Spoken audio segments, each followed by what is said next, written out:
ఆ వెంట పడ్డవాడితోనే నీ పంట పండుతుందే కూన. అంటే వాడినే నేను పెళ్లి చేసుకుంటానా? కుర్రో కుర్రు, అవును వాడితోటే నీ పెళ్లి.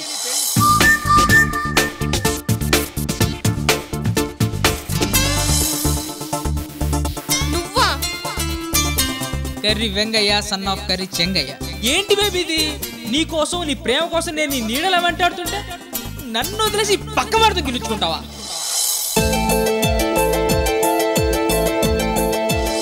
Hi baby, Karri Vengayya son of Karri Chengaiah.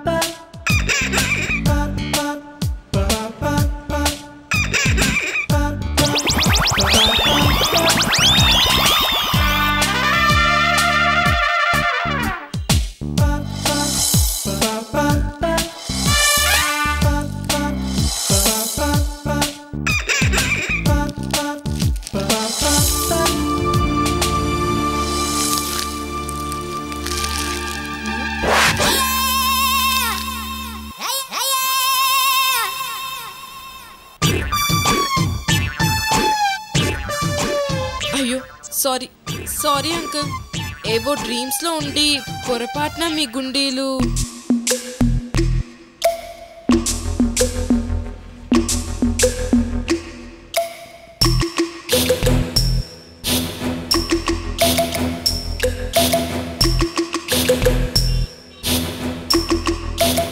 వామ్మో, వీడు వదిలేలా లేడు.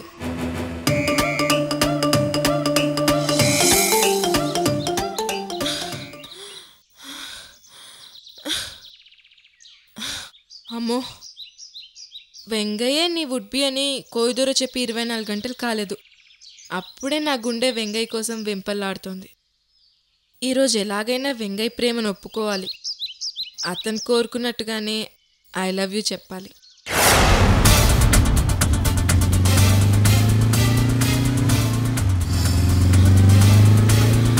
వెంగయ్య, వెంగయ్య,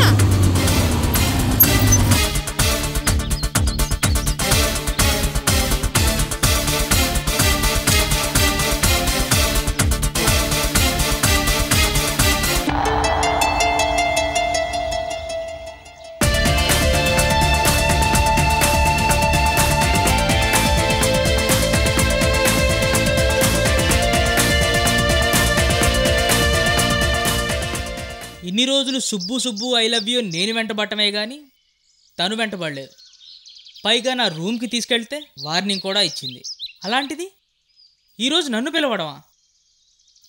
నో.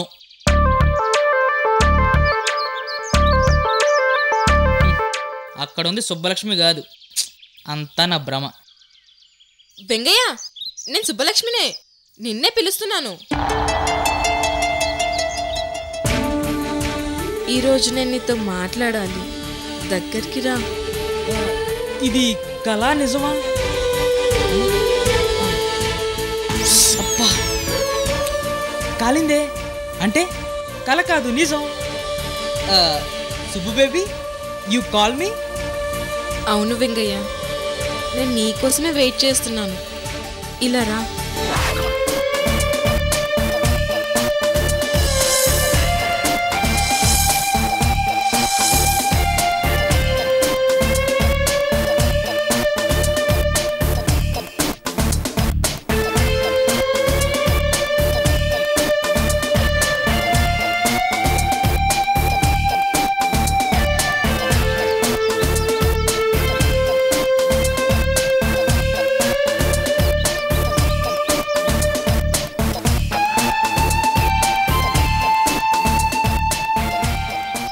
సుబ్బు, పిలిచావా?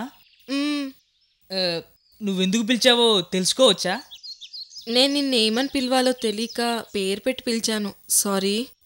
సారీ ఎందుకు? నన్ను curry Vengayya son of Karri Chengaiah అని పిలు. ఛీ, ఇప్పుడు నేను నిన్ను పేరు పెట్టి పిలవకూడదు. పేరు పెట్టి పిలవకూడదా? అంటే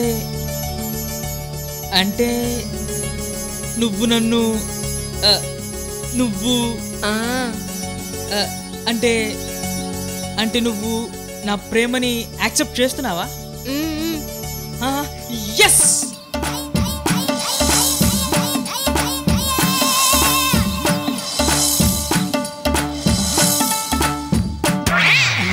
సుబ్బు బేబీ, ఎప్పుడు నేనే నీ వెంటపడేవాడిని, నా నుంచి తప్పించుకోవడానికి నువ్వు పారిపోయేదానివి.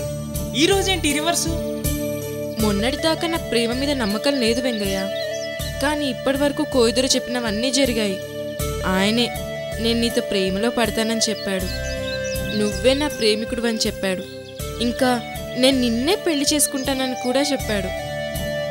ఇవన్నీ కూడా ఖచ్చితంగా జరిగేవే కదా అని. ఆ, ఒక్క నిమిషం.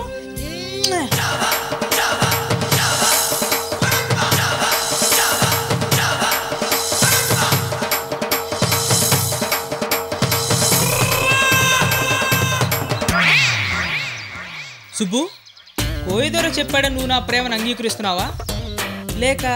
లేదు వెంగయ్య, నువ్వు చాలాసార్లు ఐ లవ్ యూ చెప్పమని నా వెంట పడ్డా నేను సరదాగా తీసుకున్నాను, కానీ సీరియస్ అవ్వలేదు. ఎందుకో తెలుసా? నువ్వెప్పుడు నన్ను రోజాపూ తీసుకొని ప్రేమించమని వెంట పడ్డావే కానీ వేధించలేదు, ఏడిపించలేదు. నిజం చెప్పాలంటే నేను టెన్షన్లో ఉన్నప్పుడు నువ్వు నా వెంట పడ్డం నేను చాలా బాగా డిస్టర్బ్ అయ్యాను. చెప్పుతో కొట్టి నేను అవమానించాను. నీ మీద బాగా కోపం వచ్చేది.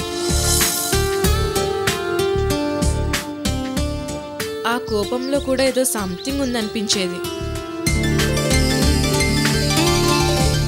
నా చూపు కోసం, నా మాట కోసం, నా ప్రేమ కోసం వెంట పడుతూనే ఉన్నావు. భయమేసి ఒకరోజు సీరియస్గా నా వెంట పడద్దని చెప్పాను. అయినా నువ్వు వినలేదు. నేను వద్దన్న నా కాలేజ్ ఫీజు కట్టావు. మళ్ళీ నీ మీద కోపం వచ్చింది.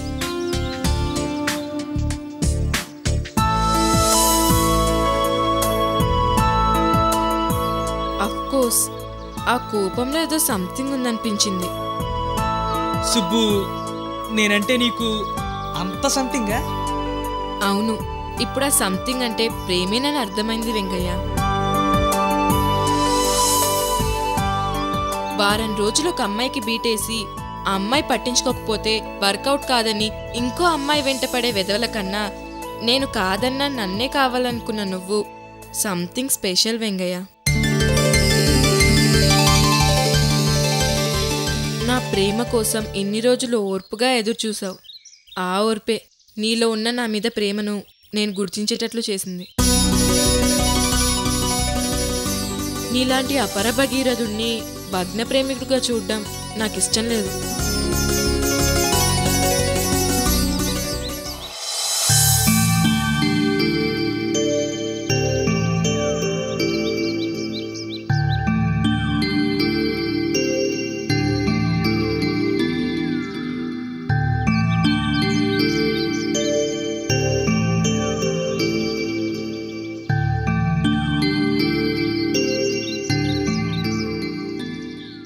వెంగయ్య, ఎందుకు బాధపడుతున్నావు?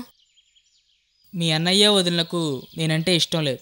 నా ప్రేమ విషయం చెప్పగానే మీ వదిన నా చెంపపగలు కొట్టింది. వాళ్ళకి భయపడి నన్ను నా ప్రేమని కాదంటావేమోనని భయపడ్డాను సుబ్బు. అలాంటిదేం లేదు వెంగయ్య. కానీ ఇంకా డౌట్ ఏంటి?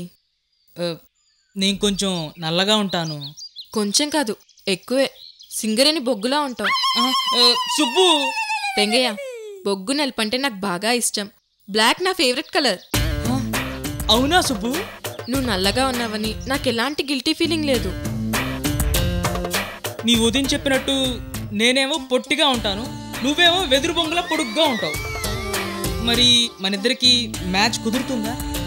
పిచ్చి వెంగయ్య, మనసులు కలిస్తే మ్యాచ్ కుదురుతుంది, కానీ కలరు హైట్లో ఏముంది చెప్పు?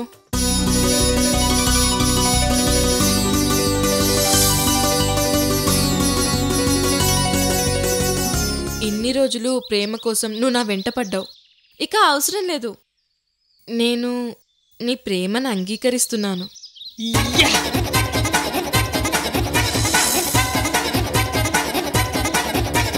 సుబ్బు, ఏది సుబ్బు? సుబ్బు సుబ్బు ఎక్కడ కనిపించదే? అంటే ఇంతసేపు నేను మాట్లాడింది నా సుబ్బుతో కదా? ఇదంతా నా భ్రమ. సుబ్బు సుబ్బు అవును, నా భ్రమే. రోడ్డు మీద వెంగయ్య అని పిలవడం, నా ప్రేమని ఒప్పుకోవడం ఇదంతా కలే.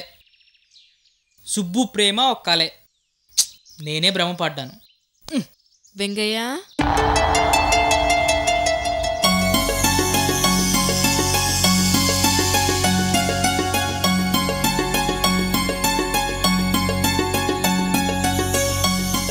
ఇంతవరకు నువ్వు మాట్లాడింది నీ సుబ్బుతోనే. ఇది భ్రమ కాదు, ప్రేమ. Subbu, Vengayya, I love you. I too love you Subbu.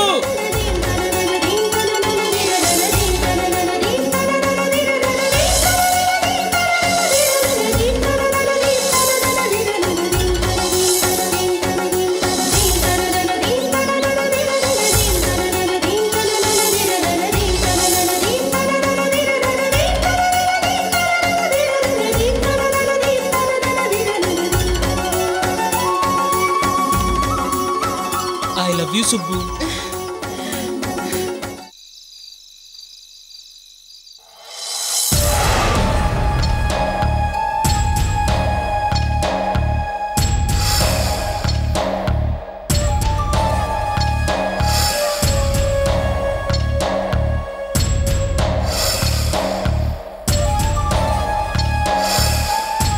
అమృతని ఇంటి కోడలు చేస్తానని తాతయ్య ఛాలెంజ్ చేస్తున్నాడు.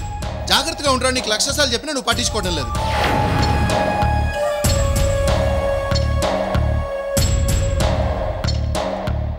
అమృత ఇంటి కోడలు ఏంటానా అని వేళకోళం చేసావు. ముసలోడు వాగితే మనకేంటి అని వెటకారం చేసావు. నాకు ఇష్టం లేకుండా పెళ్ళేలా చేస్తారు, నేను ఒప్పుకోవాలి కదా అని ఓవర్ కాన్ఫిడెన్స్ తో మాట్లాడావు. ఇప్పుడు చూడు ఏమైందో.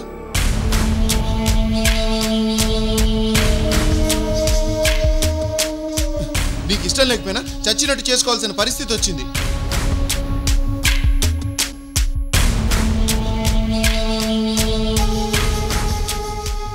కోట్లు చేతి దాకా వచ్చి నోటి దాకా రాకుండా పోతున్నాయి.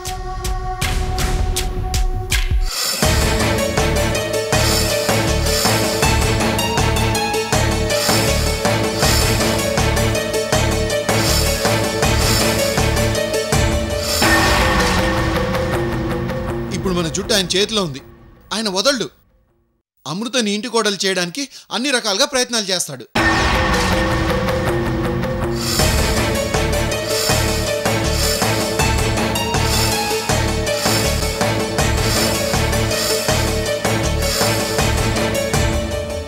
ఎలాగైనా అమృతని ఈ ఇంటి కోడలు కాకుండా చూడాలి. ఆయన నిర్ణయాన్ని అస్సలు ఒప్పుకోకూడదు. ఏం చేద్దాం నాన్న? అక్కడ గంగాధరం పెళ్లికి ఒప్పుకోవడం లేదు. రేణుకేమో ఇదిగో ఒప్పిస్తాను అదిగో ఒప్పిస్తాను అంటూ టైం వేస్ట్ చేస్తుంది. నేనేం చేయను?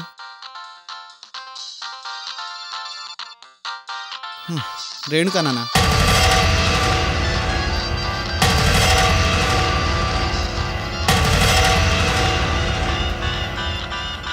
ఈ ఫోన్లకేం తక్కువ లేదు.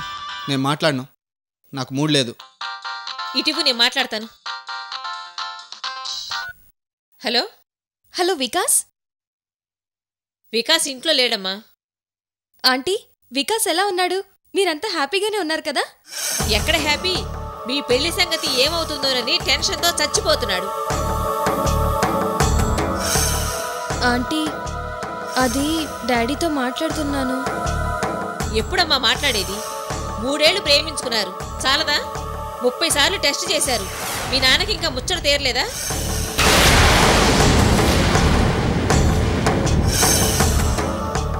వాడు ఇంకా ఎన్ని నెలలు ఎన్ని సంవత్సరాలు నీకోసం ఎదురు చూస్తాడు? ప్రేమకైనా పెళ్లికైనా ఓ టైం ఉంటుంది కదమ్మా.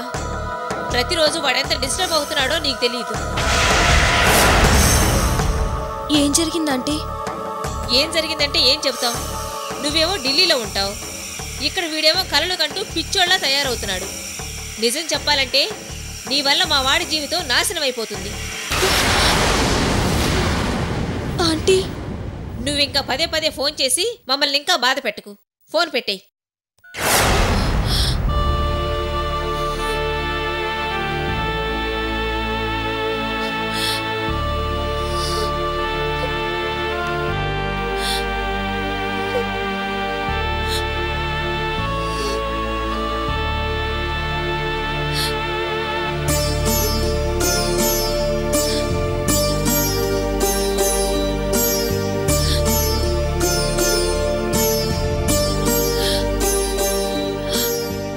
ఈరోజు ఇంట్లో సడన్ గా అందరూ ఎందుకు ఇలా మాట్లాడుతున్నారు?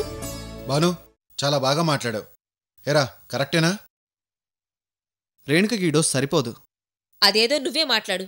వద్దు, నేను మాట్లాడను. నేను మాట్లాడితే సీరియస్ ఇష్యూగా ఫీల్ అయ్యి హైదరాబాద్ వచ్చేస్తుంది. వద్దు.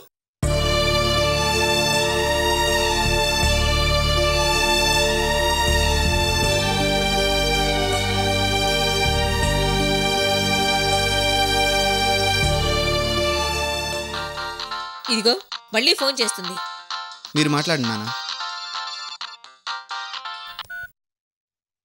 Hello, good evening uncle. Good evening. చెప్పమ్మా. అంకుల్, ఆంటీ ఏంటి అలా మాట్లాడుతున్నారు? ఇంకెలా మాట్లాడమంటావమ్మా? వికాస్ మా కొడుకు. వాడికి ఏమైనా అయితే మేము బతకగలమా? వికాస్కి ఏమైంది అంకుల్? ఏం కాలేదమ్మా. నువ్వు వాడికి దక్కుతావా లేదా అన్న టెన్షన్లో. అంటే తాగుతున్నాడా? వాడికి అలాంటి అలవాటు లేదమ్మా, కానీ ఇప్పుడు చేసుకుంటాడేమో అని. అంకుల్, ఇదంతా వికాస్ వల్లే. మా డాడీకి తెలియకుండా పెళ్లి చేసుకుందామని నేను ఎంతగానో చెప్పాను, వినడం లేదు. చూడమ్మా, ఇప్పుడు అవన్నీ వదిలే. ఇన్ని రోజులు మీ డాడీ నిర్ణయం కోసం వెయిట్ చేసావు. ఇప్పుడు నువ్వు నిర్ణయం తీసుకునే టైం వచ్చింది. చూడమ్మా, ప్రేమ అంటే బాధ్యత.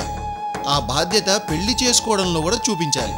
ఇప్పటికైనా ఆలస్యం చేయకుండా ఎలాగైనా మీ డాడీని ఒప్పించి ఆ తర్వాతే మాకు ఫోన్ చేయి.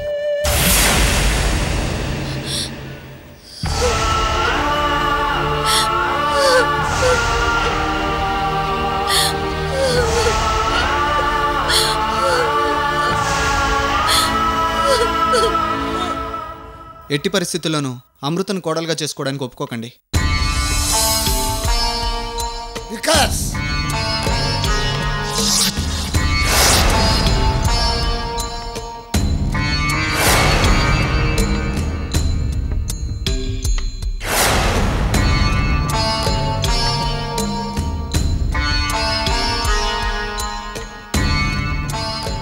ఏం ఆలోచించారు?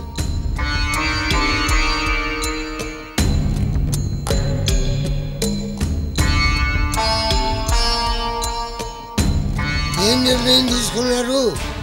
నానా, మీరేదో అమృతకు అన్యాయం జరిగిందని ఫీల్ అవుతున్నారు. ఆ అన్యాయం ఏంటో నాకు అర్థం కావట్లేదు. అవును మామయ్య గారు, తనకివన్నీ మామూలేగా, కొత్తే ఉంది. భానుమతి, ఛే! వాడంటే రెఠవా. నీకేమైంది? నువ్వు ఆడదానివి, ఓ కూతురికి తల్లివి. ఇంత నీచంగా మాట్లాడటానికి నీకు మనసు ఎలా వచ్చింది? నానా, మీరు తొందరపడి ఆవేశపడకండి. మేము చెప్పేది వినండి. ఓకే, అమృతకు అన్యాయం జరిగిందని మీరు ఫీల్ అవుతున్నారు కాబట్టి దానికి పరిహారంగా కొంత డబ్బు ఇద్దాం. మీరెలాగూ అమృత నా మనవరాలు, ఆస్తికి వారసురాలు అంటున్నారు కాబట్టి ఆస్తిలోంచి కొంత డబ్బిస్తే న్యాయం చేసినట్టు అవుతుంది.